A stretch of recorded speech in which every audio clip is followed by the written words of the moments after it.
Hello everyone, আপনারা সবাই কেমন আছেন? ভোজনের আয়োজনে আপনাদের স্বাগত। আজকে আমি আপনাদের জন্য একটা নতুন একটা কারি নিয়ে এসেছি। এটা হচ্ছে যে রুই মাছ দিয়ে আমি ডালের বড়া দিয়ে নতুন আলু দিয়ে এই কারিটা করব। বেসিক্যালি আমরা ডালের বড়ি দিয়ে করে থাকি, কিন্তু আমি আজকে ডালের বড়া দিয়ে করব। বড়ি বলতে যেটা রোদে শুকাই, আর বড়া বলতে যেটা আমরা তেলের মধ্যে ভেজে নিই। আমি আজকে তেলের মধ্যে ভেজে নিয়ে বড়াটা দিয়েই করব। আমি ভালো করে নুন হলুদ মেখে ভালোভাবে মাছটা পরিষ্কার করে দিয়ে নুন হলুদ মেখে ভেজে নিয়েছি। এখন আমি আলুগুলো ভেজে নিয়েছিলাম। আর তারপর হচ্ছে এগুলো আসলে বড়াটা আমি আগে করে রেখেছি, তো এগুলো আরেকটু করে আমি গরম করে নিয়েছি যাতে প্রপারলি জলটা ভেতরে ঢুকে। তারপর এখন আমি ওই কড়াইয়ের মধ্যে আর একটু তেল অ্যাড করে এখন আমি পরিমাণ মতো পেঁয়াজ কুচি, তারপর হচ্ছে পাঁচফোড়ন তেজপাতা দিয়ে ভালো করে ভেজে ভেজে নিয়েছি। একটু ভাজা ভাজা হয়ে আসলে আমি আদা বাটা দিয়ে একটু কষিয়ে নিয়েছি যাতে আদার কাঁচা গন্ধটা চলে যায়। এরপর এখানে আমি একটা পেস্ট অ্যাড করেছি, এটা হচ্ছে যে বাদাম বাটা আর একটু কাঁচা লঙ্কাও ছিল।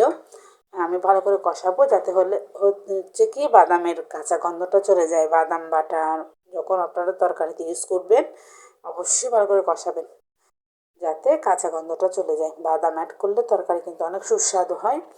আপনারা খেয়ে দেখবেন, আমাকে অবশ্যই জানাবেন মানে বাদাম বাটার কারি কেমন খেতে।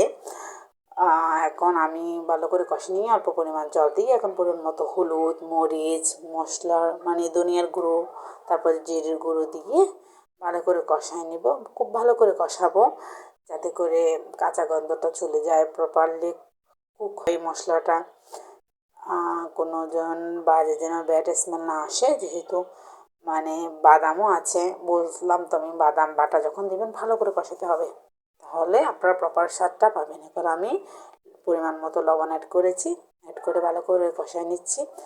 আমার কষা কিন্তু অলমোস্ট ডান।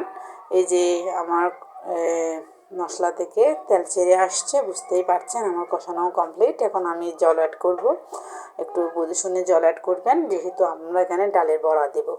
ডালের বড়া কিন্তু পানি অনেকটা টেনে নিবে, সেই অনুযায়ী আপনারা জলটা অ্যাড করবেন।